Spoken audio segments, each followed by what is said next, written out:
embora em parte a sua mais sentida e justa reivindicação. Em março de 1964, tendo como pano de fundo a insatisfação social, o presidente João Goulart anunciou algumas estatizações limitadas e uma tímida reforma agrária durante um comício público. Começava assim a contagem regressiva para um golpe militar.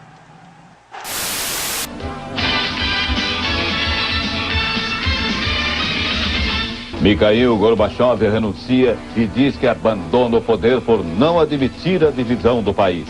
74 anos depois, a bandeira vermelha desce o mastro no Kremlin. A União Soviética não existe mais. Na Europa e nos Estados Unidos, nossos correspondentes mostram a reação do mundo à saída de Gorbachev. O presidente da Rússia, Boris Yeltsin, é a nova face do poder e assume o comando do botão do arsenal nuclear.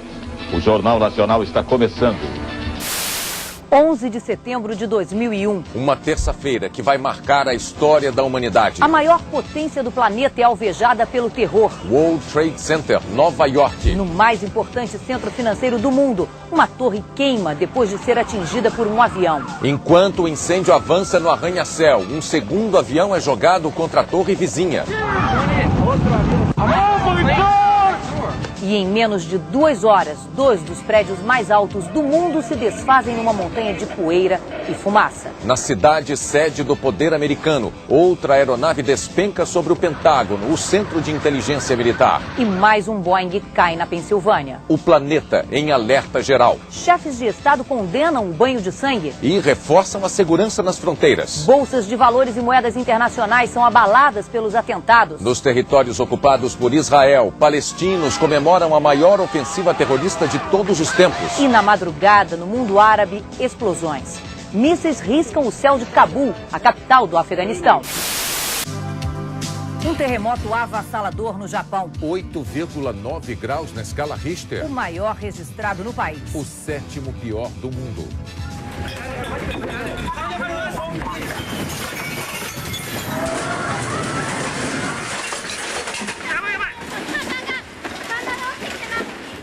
Em seguida, o tsunami. Ondas gigantes nas águas do Pacífico.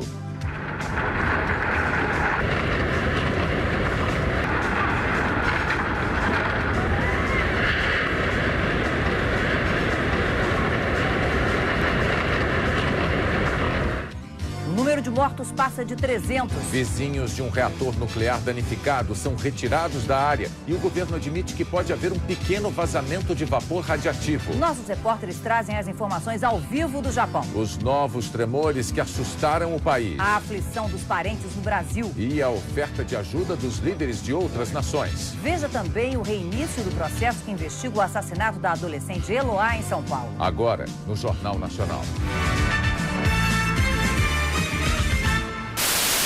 Trazendo hoje uma edição especial sobre a tragédia brutal registrada numa escola municipal da Zona Oeste do Rio de Janeiro. O atirador que matou e feriu mais de 20 crianças em salas de aula era um ex-aluno que foi reconhecido e, por isso, entrou na escola sem ser incomodado. Policiais federais levaram o ex-presidente Luiz Inácio Lula da Silva para depor a investigadores da Operação Lava Jato hoje de manhã, numa sala do aeroporto de Congonhas, em São Paulo. Ele foi o alvo central da 24ª fase da operação, que recebeu o nome de Aleteia. Noite. Boa noite. Sábado, 14 de novembro de 2015. O grupo terrorista Estado Islâmico assume a autoria dos atentados da sexta-feira. E o mundo acompanha a contagem de mortos em Paris. Foram mais de 120. A maior agressão sofrida pela França desde a Segunda Guerra Mundial está no Jornal Nacional, com as informações dos nossos correspondentes e enviados especiais na Europa, nos Estados Unidos e no continente asiático. Eles mostram como foram os ataques perto do Stade de France.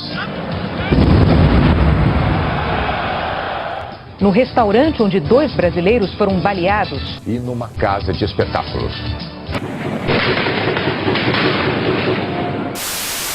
Nacional. Boa noite. Boa noite. O rompimento das barragens em Minas Gerais em destaque no Jornal Nacional. O desespero de funcionários que testemunharam o acidente.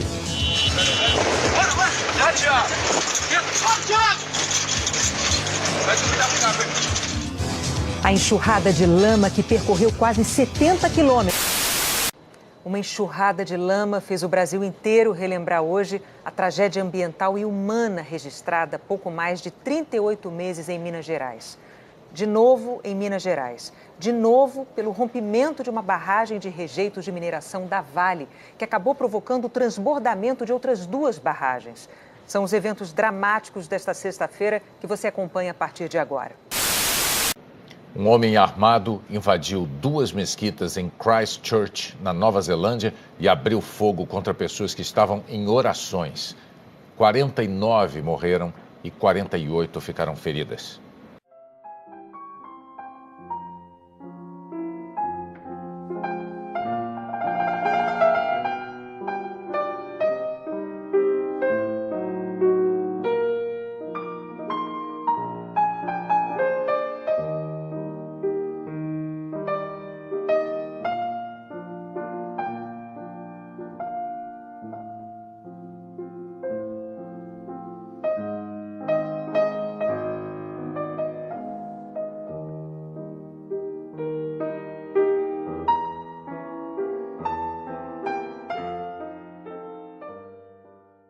Agora, vamos apresentar esse trabalho bem explicativo sobre esse que é um dos maiores poemas da literatura brasileira, A Máquina do Mundo, que foi feito por Carlos Drummond de Andrade.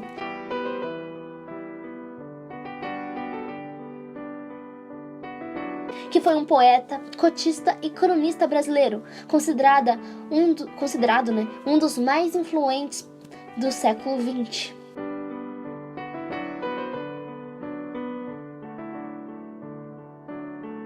Nasceu no dia 31 de outubro de 1902, em Minas Gerais, onde estudou e se formou.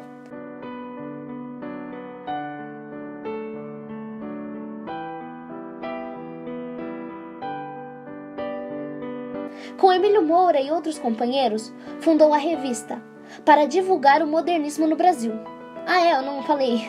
Drummond também foi um dos principais representantes da segunda geração do modernismo brasileiro. Mas vamos contextualizar? Vamos ver por que Claro Enigma, que é o livro onde está A Máquina do Mundo, é tão diferente de suas outras obras. Com a Guerra Fria, em 1945, que foi o final da Segunda Guerra Mundial, o comunismo voltou a se tornar uma atividade legal no Brasil.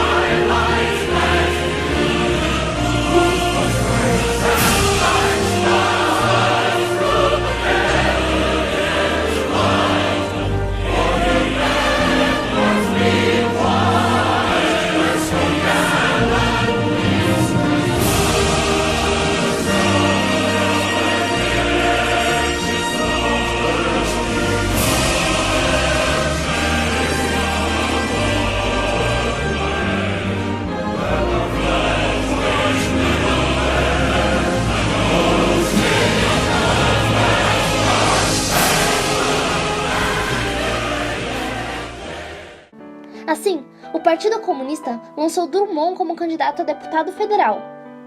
Mas, por oposições ideológicas, Drummond se desligou da associação, onde foi agredido e depois, ele foi referido como um traidor.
de militante engajado em causas sociais, onde a luta fora registrada em A Rosa do Povo, com uma grande simbologia revolucionária.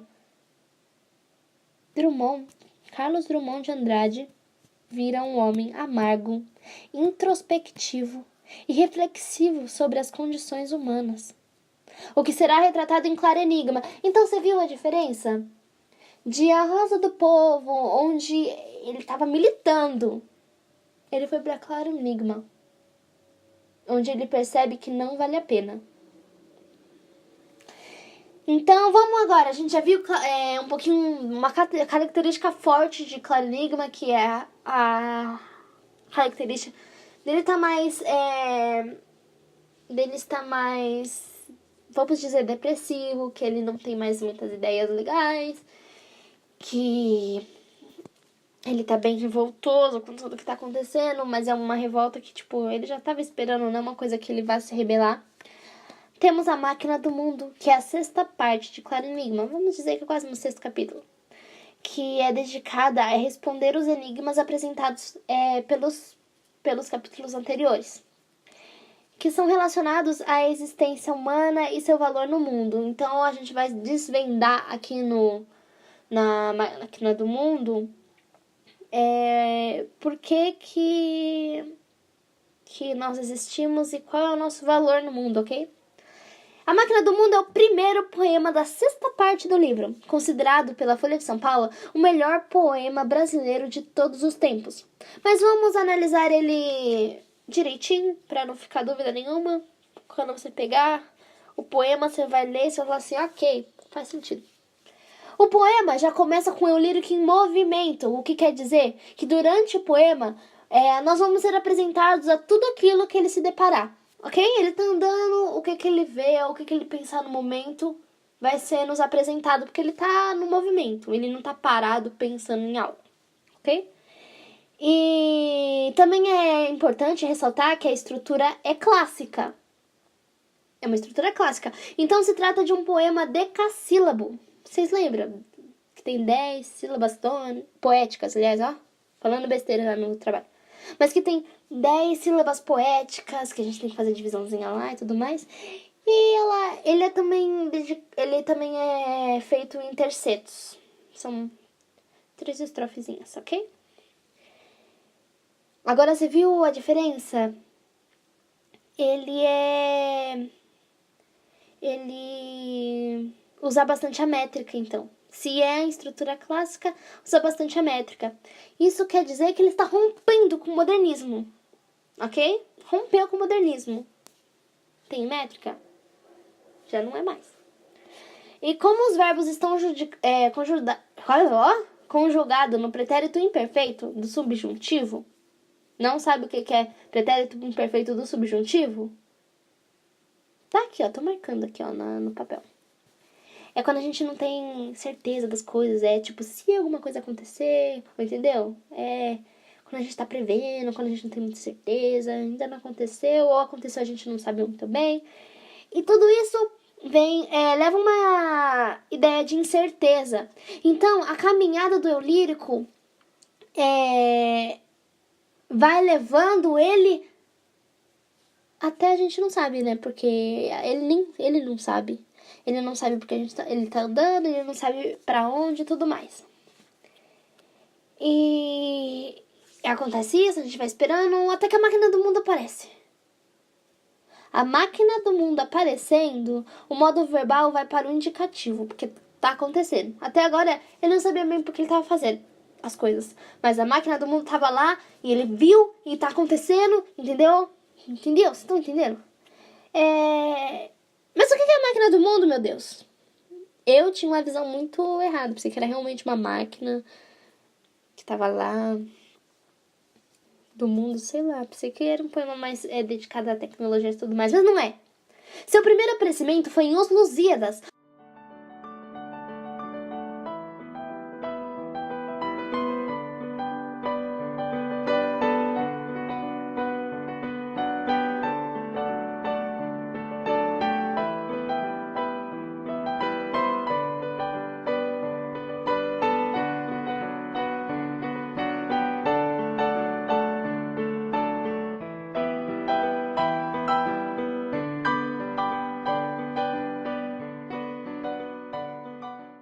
onde a deusa Tétis presenteia Vasco da Gama com a máquina, por ter sido bem sucedido com as grandes navegações. E nesta máquina está simplesmente, anota aí, a resposta para todos os questionamentos do universo. Todos. Você tem noção de quão poderoso seria uma pessoa com isso? Mas então, voltando pro poema. A máquina se abre pro poético e oferece a resposta para todas as incertezas e mistérios do mundo. Coisa que foi desejo de muitos por grande tempo histórico. O eu poético olha, para e ignora a máquina, seguindo sua caminhada de incertezas. Isso só ressalta o quão Drummond estava desiludido quanto à humanidade. O eu poético poderia ter resolvido todos os problemas para o universo, mas o mundo não vale a pena. Uma das minhas conclusões, do meu grupo, uma das conclusões do meu grupo foi de que a gente pode atrelar tudo isso a uma certa hierarquização de poderes individuais. Como assim? A gente percebeu que o homem tá virando o tirano do homem. Mas não tipo, sou o tirano dessa região. Eu sou o tirano do mundo, do meu mundo, porque é a minha visão que sobressai. Você tá tendo noção? É tipo assim, eu, Fernanda, que estou narrando esse vídeo todo, vejo um mundo que com certeza o Checha não vê. Porque eu sou eu, ele é ele. Então eu sou a maior tirana do meu mundo e vou me comportar assim. Imagina se cada um vira tirano do mundo porque acha que o mundo é dele. Esse é o problema, tá acontecendo bastante isso aqui. Isso é umas coisas que vai nos levar a esse questionamento. Ok? E nós também temos o Relógio do Rosário, que é o segundo poema da Máquina do Mundo, que a gente tá falando do capítulo agora, né? Eita, caiu um negócio aqui. Mas é porque a gente tá falando como assim? Como assim, segunda parte?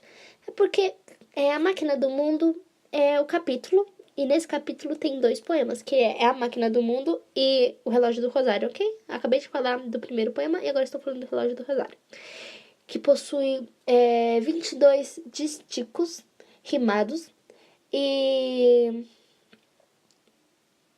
Vocês estão percebendo? 22 dísticos rimados. Percebeu a repetição do número 2? Tudo isso é para ressaltar a dualidade da reflexão do poema.